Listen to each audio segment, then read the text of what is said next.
Merci bino nyonso ba abonné nyonso ya Bakino Balobi TV tozana esengo makasi ya ozana bino lelo actualité zali na Congo ezali eti lisolo ya congrès oyo batu ya président Sénat président de l'Assemblée nationale président de l'Assemblée nationale ba convokaki bulu eke ba tension pesa mindenge na ndenge donc batu ya cash balobi ke FCC mingi batu ya DPS balobi ke FCC na PPRD bana menwa na simanango ba votele motion mo na kati plein de choses un peu mo bulu eke ya on to yambeli binu lelo arimaji boni ndeko malamu ndeko boni yo non Dieu fait grâce na système de confinement ya coronavirus. En tout cas, les Congolais, Tomi Batela, Tofana na banda ko so eloko osali bande zate, soki eloko osali bande ali obimi ko bosana te ko zipa elongi na ba bengi bongo masque hygiénique, soki uzongi na ndako ko bosana te ko sokola maboko. Ko pesa mutu mbote na loboko te, pesa mbote na musika, ko éternuer pamba bongo te, tia bongo loboko na yo surtout na niveau ya coude, tango za ko éternuer, batela bandeko, mi batela famille na yo, batela to batela Congo. Arimaji, bino, congrès bino va convoquer, batu IDPS, batu à, en fait, batu à cash en général, bazo bangé lango fort qui à tout moment beaucoup ce chef de l'État dans le congrès. Ce qui bazo banga, baebe loko ba bangé là. Pour nga nazo mone loko bangé là, les até na kati. Président Sénat azala qui clair a expliqué makambo clairement dans la constitution et lobby, donc il faut pas formaliser autorisation et à décréter congrès. Président de la République, a scellé l'article 85, a scellé la pour article 85, na souka dernière alinéa, la modalité pratique, il y a état d'urgence, va être fait par une loi. Donc, une loi, l'Assemblée nationale doit siéger et le Sénat pour faire cette loi d'application, il y a état d'urgence. C'est ce que la Constitution nationale de 85 nous dit, sans violer l'article 144. L'article 144 a dit, Parlement na Sénat il faut siéger. Ce qui bazate il faut benga bango en session extraordinaire baya ko siéger. C'est une des modalités d'application de l'article 85. Tango momba lobaki président de la République a salaki angote a sollicité qui na l'Assemblée nationale ndenge 144 lobby a sollicité qui peut cour constitutionnelle ndenge 145 et lobby. Pour 145 et lobby dès la signature le président doit saisir la Cour constitutionnelle. À Salaki Yangote. Tant que temps me lobby que président qui va place no violer la constitution, batima kele lundi président Kimimbangu akeko sala yango. Basali yango ba ko lobaki ko constitution pesi bango raison et comme la té ko constitution pesi bino tort. Bazo bandete nini wana et pesi de président de la République tort. Pour ce cas na raison, alain ko saisir cour té. Tant que Kimimbangu et puis na requête na cour à s'excuser nga sala on a retard. Pour faire ça dans les 15 jours, à ça dans les 20e jour. Vous comprenez? À ça dans le 20e jour, donc 5 jours en retard. Tant que Mwambalobaki, le 15e jour à Souka, où il fallait le président Salango à Salite, tant que Mwambalobaki, que le président a violé intentionnellement la Constitution. Siko, Bino, Siko, Nani, Zala un peu clair. Tu peux expliquer quand même à Batouala, Nabiso, qui n'a Bino Pébolingi qui ont boule. Tellement que nous avons chef de l'État qui dissoudre le Parlement, c'est impossible. Tu rappeler sous Batou. Le président qui dissoudre le Parlement. Jamais. Jamais. Impossible. L'intention, constitution a dans son esprit. Intention, c'est le premier ministre qui peut dissoudre. Ça on appelle l'esprit d'un texte juridique. Donc ce n'est pas le président. Les constituants vont décrire cette constitution. Il a à tenir compte, il y a conflit en 1960 entre Lumumba et Kasavubu. Pour conflit et ça la malissou souté. La dissolution, lobby boyé. Le président a prononcé dissolution. Ne décide pas, ne proclame pas, prononce. C'est ce que la Constitution dit. Prononce la dissolution après ceci, cela. Lobby bien. Il faut qu'il y ait une crise persistante entre le gouvernement. Constitution précise bien le gouvernement et l'Assemblée nationale. Le président de la République n'a jamais fait partie du gouvernement. Donc quand il y aura crise entre les gouvernements, c'est le Premier ministre qui va le constater. Qui constate qu'il y a crise. C'est lui le chef du gouvernement. C'est lui qui répond du gouvernement devant l'Assemblée nationale. Donc c'est lui qui constate que cette Assemblée, je n'ai plus de majorité. En réalité, la dissolution, c'est quand? C'est lorsque le Premier ministre perd la majorité. C'est-à-dire, on a loi boye, parlement boye. Ozonyo bongisi oyeboye parlement boy. Osala boy parlement boy. C'est-à-dire que tu n'es plus en mesure de gouverner. Là, à ce cas-là, que le Premier ministre va voir le président pour lui dire que n'a constaté que nous avons une majorité. Est-ce qu'au dissoudre le parlement, donc il y avait élection dans la majorité moussous. Là, le président a le choix.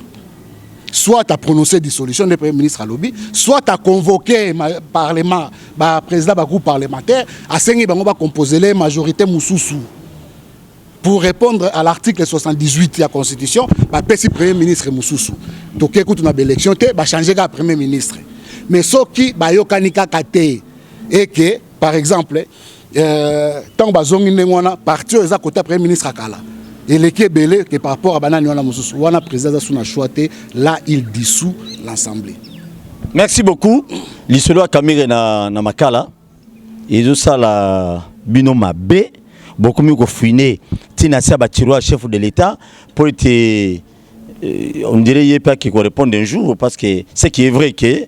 PPRD, vous soutenez Kamere vraiment à 80%. C'est faux. En tout cas, la justice. Hein. Moi, je n'interviens pas au problème de la justice. Justice à Sala Moussala Naye, Ndenga Bandigo Sala. J'applaudis. Pour Naye Bissaka Batouke, le président de la République a eu vent. Yamamboye le Kayamabezo le Kananini. Tant que le président de la République a eu beaucoup, je le rappelle à chaque fois, lorsque les prémices sont erronées, tout ce que tu feras, on nous dit, au ça là, développement, raisonnement, conclusion erronée. Dans son introduction, tant que le président de la République a eu beaucoup, pourquoi Ayaki n'a pas intention? Il avait un problème avec Ndekonae Bruno Chibala, na kati sa parti na bomba zaki kala IDPS. Maramboleka qui n'a oya Bruno Chibala beti double comme premier ministre. Le président a gardé rancœur. Tant que le président comme président, il y avait un gouvernement qui était là. Parce que la constitution Nabiso ne conçoit pas de vide juridique. Bon, na juriste Bela Congo lobi na la télévision moi zo lobake, so il président dissous d'assemblée na 15h30 Mabunda c'est le président de l'Assemblée nationale. C'est écrit où? Il n'y a pas de vide juridique. Article 103-105. Le mandat d'un député prend fin le jour de la validation du mandat du nouveau député. C'est-à-dire que nouvelle assemblée Kokota, tant ancienne assemblée Kobima, tant Yakayasi Kokota. Ce qui président dissoudre constitution lobby la CENI a 3 jours pour convoquer à 3 mois pour convoquer les nouvelles élections. Dans 3 mois, pendant ces 3 mois-là, l'Assemblée est toujours Assemblée nationale avec toutes ses prérogatives. C'est-à-dire que dans 3 mois, il n'y a pas d'élection. À Foutama, en communion. Et à Rozonga, Congrès Rosalamapé va faire le sous-président de la République. Il a pas organisé l'élection. Merci beaucoup, Tokomi Nasuka, Arimaji. Pour conclure, l'Igamba justice et l'Igamba justice. Makambo, le Kana, Kamero, le Kakuna, et Talibiso na FCCT. Tout ce que nous avons Congrès pour légaliser l'ordonnance. Le Congrès, comme Cour constitutionnelle, le biais vous a soutenu. La Cour constitutionnelle répond à l'article 145 et répond à la conformité à l'ordonnance à président de la République. C'est ce qui est prévu dans l'article 85. C'est prévu. Le président, il fallait ça la geste wana. Ça fait partie de la procédure. Il y a mise en place à l'état d'urgence. Ok. Donc ça n'a rien à voir avec le Congrès. Le Congrès, c'est un autre article. Le Congrès, dans l'article 119 alinéa 2. Ça n'a rien à voir avec le Congrès et Kosalama. Et puis tant que le Congrès Kosalama, moi, étant que politique, étant que Congolais, nous avons interpellé la bande sur l'UNC. Oh, bazaï, bah, autre chose à la humilier comme il n'y a pas possible. Mais you pour nous autres, Vital Caméra ça les belé. À ça les belé pour la Tshisekedi, à ça les belé pour la IDPS. Bah quoi humilier les bah humilier on a. Bah humilier et tout mi bego yo mo utolo bali comme justice ça na compte ngoti. Cela veut dire que non. Na lobby na procédure arrestation. Il est directeur de cabinet du président de la République. Bon quand il est différemment nangana yo. Ngano ba ko ya ba memi bisone ba mema qui veut na ba na pas na jeep na ni na c'est normal. Mais directeur de un exercice tu as solo lelo hein nana longo musalate il est payé nana longo après maintenant nana longo raté so il kamboye lobby boya loba sous le président na biso ka si so a président directeur de cabinet président de la République nana longo té talande ba salivier za humiliation ba ko mema ndé musuti akomi pe makala ndé mususu na ndenga propre ba bien na PPRD bino ba député UNC so ki congrès fongwami hein bozana mo courage wana pe ya otombola ta loboko motion. Bon comprendre déjà plan B na bango ba komeko luka bande royen sebaya ari maji mutuna ya suka ba vieno ya PPRD muso ba détourner ba bien de l'état ba détourner ba mbongo bango pe bazo banga déjà te net nani te totanga comment na beno ba kanga mina ibagi largo a po na mbongo mela champagne te na nga oyela ngai nanga koyela ngai nanga donc la PPD mutayiba te mutaboma te nanga koyela ngai toluka mutu moko bona présidence aoza na mbongo koyela ngai champagne na présidence mais dir kaba ba obi pe nungu pe 20 millions pe yebta na mbongo bo dir kaba juba okanga vie wana o ayiba mbongo l'état yela nga champagne na omela vie nini na ebita yo biba vie mo ya PPD ya PPD basé belé ba détourna ma matata polio bana ba otanga bango déjà eza singama tembele na ebita en tout cas nenga biso tozala boto okembaka na PPD dans le roi biso tout ba congolais tout ce qui fait mo ayibakila abombaka pesa biso en tout cas vie marathon on la télévision te la défendre. Merci beaucoup na bino nyonso mais Ari Maji mutuna suka désinfectation ya ville ya Gombe zo sekisana ba kinwa ti ba kofina ba Gombe yo mo vana na Gombe ata attention pas maba ya ko prélever on ndako te ko désinfecter te seke vanda nanu bayati. Les ministres, s'il vous plaît, les ministres de l'environnement, ministre de la santé, na gouverneur de la ville de Kinshasa. Oui, bien. Avant tout, on a marambo, on a bon à l'oloba, ezalaki cop, ezalaki boyeboya, l'oloba, on a contre maladie. Na contre maladie, les maladies existent au moment. Donc comme ils sont misusu, donc comme ils boya l'oloba, maramusu pour l'oloba, bino boni ba congolais ba kufebele, au monde a maladie. Oza comprendre. Ba ko si ma maladie comme excuse à batutu. So na lobby pour l'oloba, on a contre Covid-19. Or on a contre Covid-19 té. Désinfectation ya commune ya Gombe. Et logo moko ya grave salamanga na lumumbiste na kabiliste na lumumbiste na nationaliste ya palute nationaliste au sakanate donc na respect ya souveraineté nationale na blaga na ngote ngana ko daye pena pona Congo souveraineté nationale na blaga na loko wana te. Il y a un truc grave. Docteur Mouyembe coordonnateur, il y a cellule de riposte, il y a un coronavirus qui dépend directement du président de la République. Donc il a un mandat spécial. Il est le président de la République, il a place à Zali. Prolongement. Donc il dépend, tout ce qu'il fait engage le président de la République. Et là, on engagera le président de la République. Il y a une ambassade des États-Unis à violer la souveraineté nationale. À lobby que le Congo est candidat à la vaccination. Pardon. Vas-y. Et Maloba on a via Lobaki, ça m'engage pas. Je dis rien. Na Malobo via Lobaki. Oui. Je parle du fait. Du fait. Azaki na ambassade des États-Unis. D'Amérique. D'Amérique. Na Mupandi na l'ambassadeur américain na Mupandi. Et il tient des discours aussi graves qui engagent la souveraineté nationale d'un État. Sans consulter le Parlement. Le président de la République, il n'était pas d'accord. Il n'était pas au courant. Donc, et puis, Viana Sebalongo Lietilelo. Est-ce que va sanctionner? Mais vieux Malobe changer. Non, mais un vide complet. Un vide complet. Comme par hasard. Comme par hasard. Tout comme on a, bateau ya vaccination internationale baza déjà na Congo. La frontière nyonso bakanga. Autorisation, il y a survol na ya kokita na Congo, c'est la présidence de la République à botola yango gouvernement. Et comme en violation encore de la Constitution. Et comment la présidence? Bateau na bakiti ndeni. Bakoti na Congo ndenge nini. Comme par hasard période où on a directeur de cabinet bakangié. Na besoin encore par hasard. Tu constater kaka. Et puis milliers na modèle. Et c'est l'euro papa na lobby de co désinfecter Gombe. Camérité. Co désinfecter Gombe. Tout ça fait partie d'un plan global. Jour ba kotala lisusu makambu pour oza mamba Covid-19. Il y a une commission de risque on a dit. Riposte. Plan signé par ordonnance présidentielle. Na katu wana bato FCC bazate.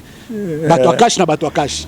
Mais bato cash nyo soteka bato IDPS na bato IDPS bato bana kati. So na biso sona loba, bon loba so na lingaka nini te. Yo mo zo loba makambo zo leka na comité riposte contre maladie yango. Merci beaucoup Jatiningo Bila, félicitations. Machine wana oya nini? Machine oyo boma moto. Ya on des caraba pompier on des désinfecter vie. Jatinia sala yango kaka na nenga kopesa na nini. Mais na kati ya nini wana riposte azate. Or, Yende, Maloro Maramouele na Kinshasa, c'est lui le patron. Tant que sa général que la hiérarchie c'est moi. Il a raison, la hiérarchie c'est lui. Mais comment est-ce que... Oui, tout ce qui est à Kinshasa, c'est lui le patron de Kinshasa. C'est lui. Il est le patron du président de la République, il est le patron du Premier ministre, il est le patron de tous les ministres qui sont dedans, il est le patron de nous, les Quinois qui vivons dedans, il est le patron des bourgmestres, il est le patron des commerçants du coin. C'est lui qui répond de la ville-province de Kinshasa. Ok. C'est la loi. C'est ça la loi de libre administration des provinces. C'est ça la loi. Et Kinshasa est une province. Est-ce que Maramouane Mlazo Sama na Katanga na Okatanga kuna Kiabuya ozate? Non ozate. Kiabuya.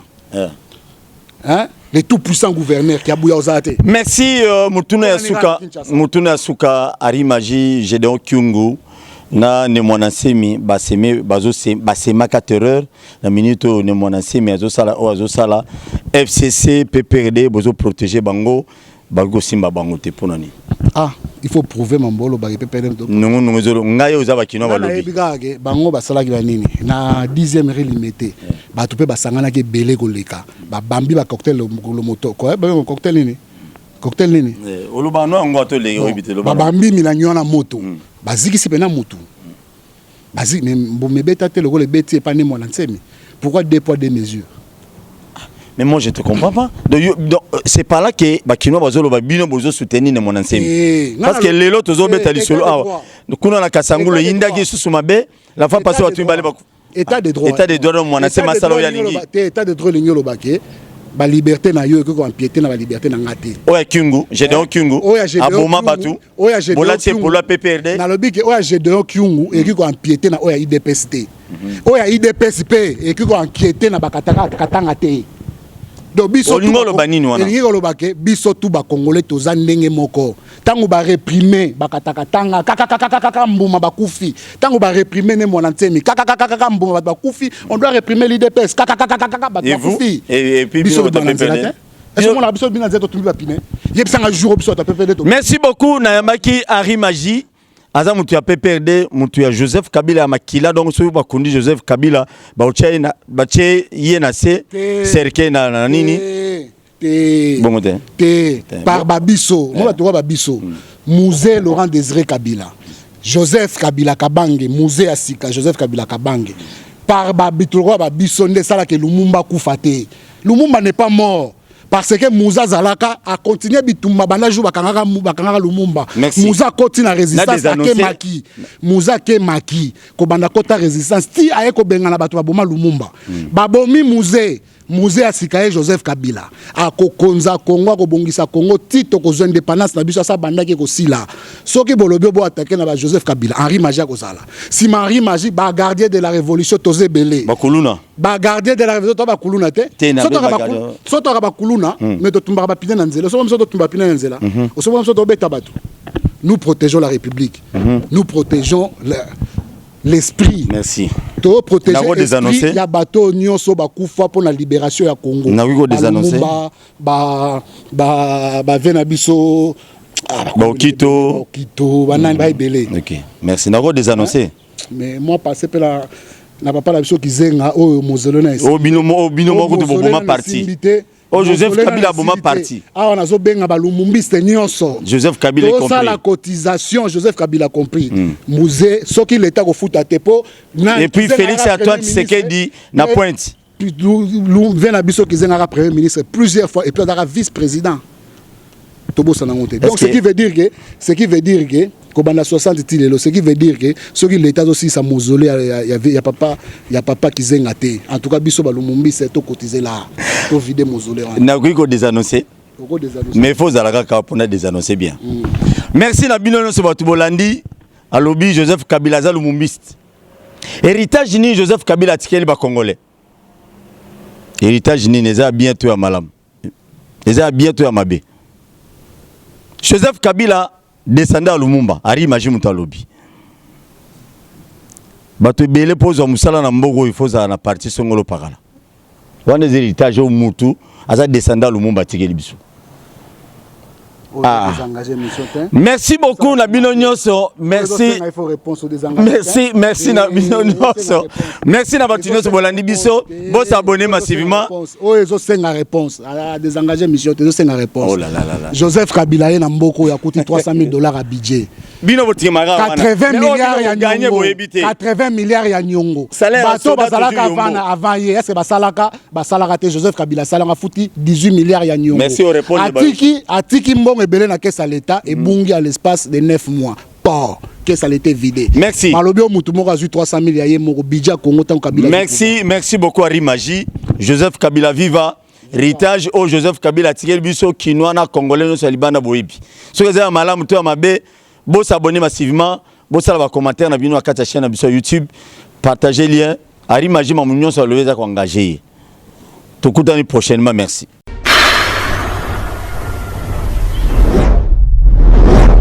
Bana Congo to telema tolobela mboka Bole to suwa ko bimisa na poasa Bana Congo to telema tolobela mboka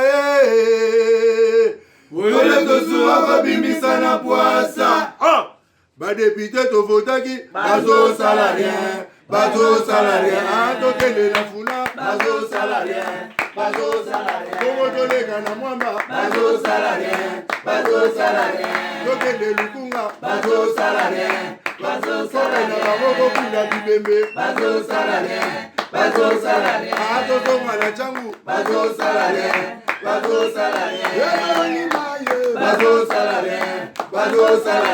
Kolani molili bazo salarien Kulu ne paye bazo salarien Kala balengani ba mama bazo salarien Kolani wape bazo salarien